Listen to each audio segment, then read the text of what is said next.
Hi, good morning. 2025 ജനുവരി 16 കുരുമുളക് പറിച്ച് ഉണങ്ങി എങ്ങനെ സൂക്ഷിച്ചു വെക്കാം എന്ന് ഞാനൊരു വീഡിയോ നിങ്ങളെ കാണിക്കാം.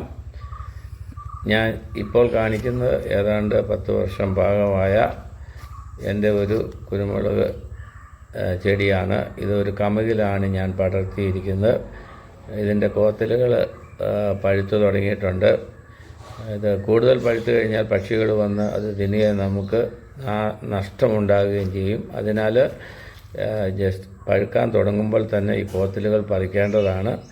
സാധാരണയായി ഒരു കോത്തലിന് 4 ഇഞ്ച് മുതൽ 8 ഇഞ്ച് വരെ നീളം കാണുന്നതാണ്.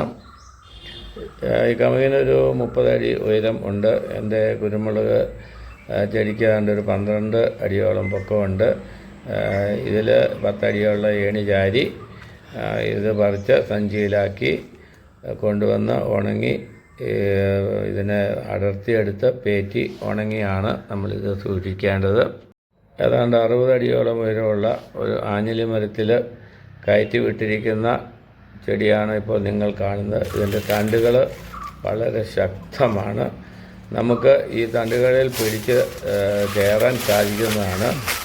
ഞാനിത് ഏണി ചാരി, ഇത് 30 അടിയോളം ഉയരമുള്ള ഏണി ചാരി അതിൻ്റെ 2ഓ 3ഓ വശങ്ങളിൽ ചാരി ഇവ പറിച്ച് എടുക്കുകയാണ് ചെയ്യുന്നത്.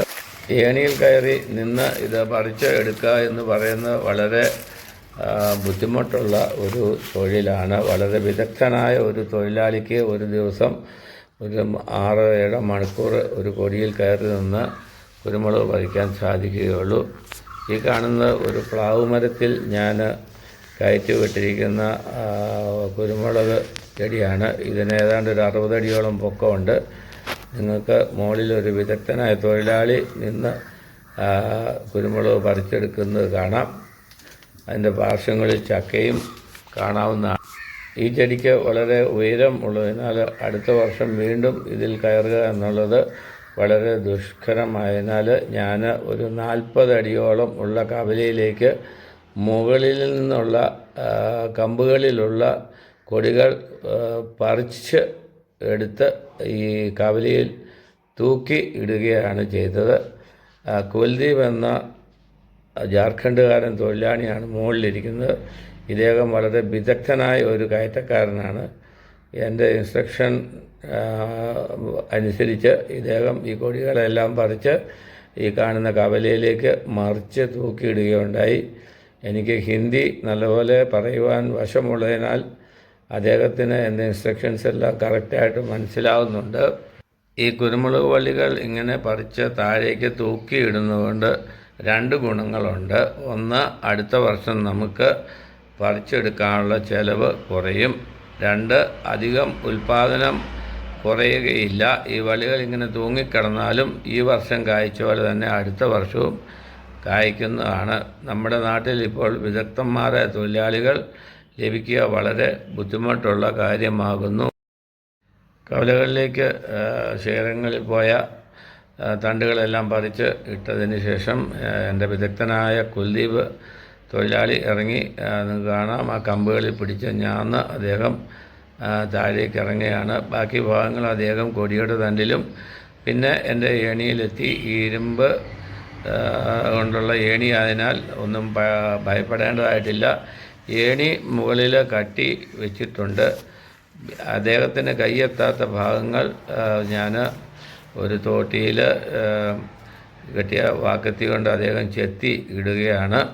ചെത്തിയിട്ടാലും അടുത്ത കൊല്ലം ഈ ശേഖരങ്ങളിൽ പുതിയ മുകളങ്ങൾ ഉണ്ടാകുകയും ആ മുകളത്തിൻ്റെ അറ്റത്ത് പുതിയ കുരുമുളക് വള്ളികൾ ഉണ്ടാകുകയും ചെയ്യും. അങ്ങനെ ഈ മരത്തിൻ്റെ മുകളിലുള്ള കുരുമുളകെല്ലാം പറിച്ചതിന് ശേഷം നമുക്ക് ഇദ്ദേഹം താഴേക്ക് ഇറങ്ങി വരികയും സുരക്ഷിതനായി എത്തുകയും ചെയ്യും. ഇരുമ്പ് ഏണി ചെടിയന്മേൽ ബന്ധിച്ച് കയറുകൊണ്ട് ബന്ധിച്ചിട്ടാണ് കയറിപ്പോകുന്നത്. തിരിച്ച് ഇറങ്ങി വരുന്ന വഴി അദ്ദേഹം അതിൻ്റെ കെട്ടുകളെല്ലാം അഴിച്ച് താഴേക്ക് ഇറങ്ങി വന്നുകൊണ്ടിരിക്കുകയാണിപ്പോൾ. താഴെ എത്തിക്കഴിഞ്ഞിരിക്കുന്നു. മുകളിൽ നിന്നും അദ്ദേഹം താഴേക്ക് ഈ കുരുമുളകെല്ലാം താഴേക്ക് ഇടുകയാണുണ്ട്. താഴെ ഞാൻ പടുത വിരിച്ച് 4 വശത്തും പടുത വിരിച്ച് അതിലേക്ക് വീഴുന്ന കുരുമുളകിൻ്റെ കോത്തലുകൾ താഴെ നിൽക്കുന്നയാൾ കൂട്ടി എടുക്കുകയാണ് ചെയ്യുന്നത്. മരത്തിൽ കയറി അദ്ദേഹം കുരുമുളക് പറിക്കുന്നതാണ്. നമ്മുടെ നാട്ടിൽ സാധാരണയായി പുറകിലൊരു സഞ്ചി പ്ലാസ്റ്റിക്കിൻ്റെ കെട്ടി അതിനുള്ളിലേക്കാണ് കളക്ട് ചെയ്യുമ്പോൾ. അപ്പോൾ അദ്ദേഹത്തിന് ഭാരം കൂടുകയും ഏണിയിൽ നിൽക്കാൻ ബുദ്ധിമുട്ട് അനുഭവപ്പെടുകയും ചെയ്യും. ഞാൻ അതിന് പകരം താഴേക്ക് പടുത വിരിച്ച് അതിലേക്ക് പുള്ളിയോട് ഇടാൻ പറയുക, അത് പിന്നീട് കളക്ട് ചെയ്യുകയും ചെയ്യുന്നു. അങ്ങനെ കളക്ട് ചെയ്ത കുരുമുളകിൻ്റെ ഇലകളോട് കൂടിയ കുരുമുളക് ഞാൻ എൻ്റെ ടെറസിൽ കൊണ്ടുവന്ന് നിരത്തി ഇടുകയും ഈ പച്ചിലകൾ പിന്നീട് അവിടെ ഇരുന്ന് പെട്ടെന്ന് തന്നെ പറിച്ച് മാറ്റുകയും ചെയ്യും. അതിനുശേഷം ഇതിനെ ഉണങ്ങാനായിട്ട് അനുവദിക്കുകയാണ് ചെയ്യുന്നത്. ആ കുരുമുളക് ഇലകളെല്ലാം പറിച്ചതിന് ശേഷം നമ്മൾ കൂട്ടി ഇടുകയാണെങ്കിൽ ഇതിൻ്റെ കോത്തലുകൾ ഇരുന്ന് അല്പം കൂടെ മൂപ്പ് നമുക്ക് ലഭിക്കുന്നതാണ്. പഴുക്കാത്ത കുരുമുളകും ആ കൂടെ കുറേശ്ശെ പഴുത്തു തുടങ്ങും എന്നുള്ള ഒരു പ്രത്യേകതയുണ്ട്. അതിനാൽ ഇത് ഉടനെ ഉണങ്ങാനായിട്ട് ഞാൻ ഇടുകയില്ല. ഇപ്പോൾ നിങ്ങൾക്ക് കാണാം, ഏതാണ്ട് എല്ലാ കുരുമുളകുകളും പകുതിയിലധികം പഴുത്തിരിക്കുന്നത് കാണാം. ബാക്കി പച്ച നിറമുള്ളതും മെതുകെ പഴുപ്പ് നിറത്തിലേക്ക് വരും. അതിനുശേഷം ഞാൻ ഇവനെ ഉണങ്ങാനായിട്ട് അനുവദിക്കുകയുള്ളൂ. മറ്റുള്ള കാലങ്ങളിൽ ഈ പച്ചയോടെയുള്ള കുരുമുളക് കാലുകൊണ്ട് ചവിട്ടി ഞെരടി അതിൻ്റെ കുരുമുളക് തിരിച്ചെടുത്ത് വള്ളികൾ മാറ്റിയതിന് ശേഷം ഉണങ്ങാനായിട്ട് ഇടുകയായിരുന്നു ചെയ്തുകൊണ്ടിരുന്നത്. ഇപ്പോൾ അങ്ങനെ ചെയ്യുന്നത് ഒരു ബുദ്ധിമുട്ടായി തോന്നിയതിനാൽ ഞാൻ ആദ്യം ഈ കുരുമുളക് വള്ളിയോടുകൂടി തന്നെ ഉണങ്ങാനായിട്ട് അനുവദിക്കും. അതിനായി ടെറസിലുള്ള നല്ല വെയിലുള്ള സ്ഥലത്ത് ഒരു പടുത വിരിച്ച് ഈ പടുതയിലേക്ക് ഈ കുരുമുളകിനെ ഞാൻ മാറ്റുകയും അത് ചെറുതായിട്ട് വടികൾ ഉപയോഗിച്ച് നിരത്തി ഉണങ്ങാൻ അനുവദിക്കുകയുമാണ് ചെയ്യുന്നത്. ഇങ്ങനെ രാവിലെ വെയിലാകുന്നതിന് മുമ്പ് നിരത്തി ഇടുകയും വൈകിട്ട് അത് മടക്കി കൂട്ടി ചൂടാറിയതിന് ശേഷം അവയെ മടക്കി കൂട്ടി ടെറസിൽ തന്നെ വിൽക്കുകയും ചെയ്യും. മടക്കി കൂട്ടുന്നതിന് 2 ഉദ്ദേശമുണ്ട്. ഒന്ന്, ജനുവരി ഫെബ്രുവരി മാസങ്ങളിൽ ധാരാളം മഞ്ഞ് വീഴുന്നതിനാൽ ഈ കുരുമുളക് രാത്രിയിൽ മഞ്ഞ് വീണ് വളരെയധികം തണുത്തു പോകാനും ഈർപ്പം വലിച്ചെടുക്കാനും സാധ്യതയുണ്ട്. രണ്ടാമത്, ചിലപ്പോൾ പെട്ടെന്നുണ്ടാകുന്ന ചെറിയ മഴകൾ ഈ കുരുമുളകിനെ തുറന്നു ഇരുന്നാൽ നശിപ്പിക്കാനുള്ള സാധ്യതയുണ്ട്. അതിനാൽ ഇവയെ മടക്കി കൂട്ടി വൈകിട്ട് ടെറസിൽ തന്നെ സൂക്ഷിച്ച് വെക്കുകയാണ് ചെയ്യുന്നത്. 6-7 ദിവസം കൊണ്ട് ഇതിൻ്റെ കോത്തലുകൾ കുരുമുളക് നല്ലപോലെ ഉണങ്ങുന്നതായിട്ട് നമുക്ക് മനസ്സിലാക്കാം. കൈകൊണ്ട് ഞെക്കിയാൽ അപ്പോൾ ഈ കോത്തലിൽ നിന്നും കുരുമുളക് പെട്ടെന്ന് തന്നെ വിട്ടുമാറി വരും. നല്ല ഉണക്കായ കുരുമുളക് നമുക്ക് പിന്നീട് കാലുകൾ കൊണ്ട് ചവിട്ടി മെതിച്ചെടുക്കാവുന്നതാണ്. അപ്പോൾ നമുക്ക് വളരെ എളുപ്പത്തിൽ തന്നെ ഇവ അടന്നു വരുന്നതായി കാണാൻ സാധിക്കും. ഈ കുരുമുളകുകൾ തുറത്ത് കൂട്ടുകയും പിന്നീട് രാവിലെ നിരത്തുകയും ചെയ്യുന്നതുകൊണ്ട് 2 ഗുണമുണ്ട്. ഒന്ന്, തലേ ദിവസം ഉണക്ക് ഏൽക്കാത്ത ഭാഗങ്ങളിൽ പിറ്റേ ദിവസം ഇത് മറിഞ്ഞ് തിരിഞ്ഞ് വരുന്നതിനാൽ കൂടുതൽ വെയിൽ ലഭിക്കുന്നതാണ്. അതിനാൽ എല്ലാവരും ഒരുപോലെ ഉണക്കി നമുക്ക് ഉണക്കായി കിട്ടുവാനുള്ള സാധ്യത കൂടുതലുണ്ട്. ഡെയിലി നമ്മളിവനെ തുറത്ത് കൂട്ടുമ്പോൾ അത് ഒന്നിച്ച് വരികയും പിന്നീട് നിരത്തുമ്പോൾ അവ സെപ്പറേറ്റ് ആകുകയും ചെയ്യുമ്പോൾ കുറച്ചുകൂടി ഭംഗിയായിട്ട് അവ നിരന്ന് കിട്ടുന്നതാണ്. ഞാൻ സാധാരണയായി ഒരു ഷൂ ഇട്ടാണ് ഇതിൽ കയറുന്നത്. ഇല്ലെങ്കിൽ നമ്മുടെ കാലിൻ്റെ പാദങ്ങളിൽ ഇതിൻ്റെ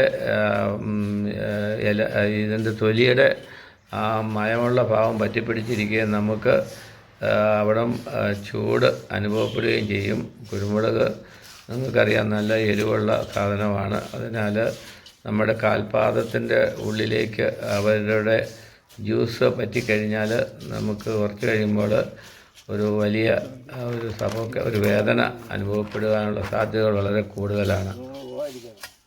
മറ്റൊരു ഗുണം, ഷൂ ഇട്ട് ഇതിനെ ചവിട്ടുന്നതിനാൽ അവർ കൂടുതൽ അധികമായി മെതിച്ച് നമുക്ക് അവരുടെ കുരുമുളക് തന്നിൽ നിന്നും വേർപെടുവാനുള്ള സാധ്യതകളും കൂടുതലാണ്. അങ്ങനെ നല്ലപോലെ ഉണങ്ങി എന്ന് നമുക്ക് ബോധ്യമായി കഴിഞ്ഞാൽ പിന്നീട് അവയെ നമ്മൾ പുറത്ത് കൂട്ടി രാവിലെ വെയിൽ കൊള്ളിച്ചതിന് ശേഷം ഏതാണ്ട് ഉച്ച കഴിയുമ്പോൾ നമ്മൾ അതിൻ്റെ മുകളിൽ കൂടെ നടക്കുകയാണെങ്കിൽ അതിൻ്റെ ഒരു 75% നമുക്ക് ഈ കാണുന്ന പോലെ ഇപ്പോൾ നിങ്ങൾക്ക് കാണാം, ഇതിൻ്റെ വടികളെല്ലാം തന്നെ മാറ്റപ്പെടുകയുണ്ടായി. 75% ഇതിൽ നിന്നും മാറി കുരുമുളകായി വന്നിട്ട് ഉള്ളതാകുന്നു.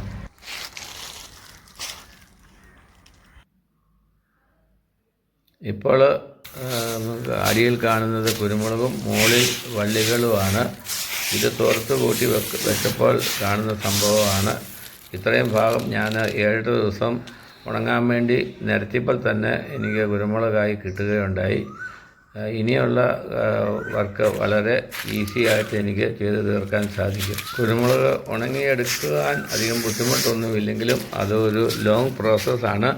ഡെയിലി രാവിലെ നിരത്തുകയും വൈകിട്ട് കൃത്യമായി തന്നെ മഴ വരുന്നതിന് മുമ്പ് തന്നെ അത് മടക്കി ഇടുകയും ചെയ്യണം. ഇത് എല്ലാം ഞാൻ ചവിട്ടി മെതിക്കുന്ന ഭാഗങ്ങളാണ് ഈ കാണുന്നത്.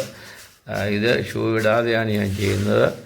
ഇതുകൊണ്ട് 2 ഗുണമുണ്ട്. എൻ്റെ കാലിൻ്റെ ഉള്ളിലൊരു അക്യുപഞ്ചർ എഫക്റ്റ് എനിക്ക് ലഭിക്കുന്നതാണ്. അത് രക്തഓട്ടത്തെ കൂടുതലായി ഉണ്ടാക്കുകയും എൻ്റെ കാലുകൾക്ക് നല്ല ഒരു ഫീലിംഗ് ലഭിക്കുകയും ചെയ്യും. ഇപ്പോൾ ഇതിൻ്റെ എരിവ് വളരെ കുറഞ്ഞു. എന്തുകൊണ്ടെന്നാൽ ഇത് ഉണങ്ങിപ്പോയിരിക്കുന്നു.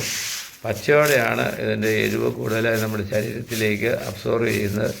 ഉണങ്ങിയ ഈ കുരുമുളകിന് അങ്ങനെയുള്ള ഒരു സാധ്യത വളരെ കുറവാണ്. അങ്ങനെ ഇത് മെതിച്ചെടുത്തതിന് ശേഷം നമ്മൾ നല്ലൊരു മുറ ഉപയോഗിച്ച് ഇവനെ പേറ്റുന്ന ഭാഗമാണ് ഇപ്പോൾ നിങ്ങളെ കാണിക്കുന്നത്. ഇത് പേറ്റുമ്പോൾ ഒരു ഫാൻ വെക്കുന്നത് നല്ലതാണ്. ഇതിൻ്റെ പൊടി ദൂരേക്ക് പറന്ന് പൊക്കോളും. അതുപോലെ തന്നെ ഇതിൻ്റെ മുളക് ചീര എന്ന് പറയുന്നതാണ് ഈ കുഞ്ഞ് കഷ്ണങ്ങളായി കാണുന്നത്. അതിന് കുറച്ച് ചെറിയ വില കിട്ടുന്നതാണ്. ഇതാണ് ശരിക്കും കുരുമുളക് ഗാർബിൾഡ് എന്ന് നമുക്കിതിനെ വിളിക്കാം. ഗാർബിൾ ചെയ്യാനായിട്ട് ഇത് സൈസുള്ള അരിപ്പ കൂടെ കടത്തി വിട്ടാണ് ഗാർബിളിങ് നടത്തുന്നത്. ഇത് സൂക്ഷിക്കുന്നത് എപ്പോഴും ചണത്തിൻ്റെ വായുസഞ്ചാരമുള്ള ചാക്കുകളിൽ വേണം.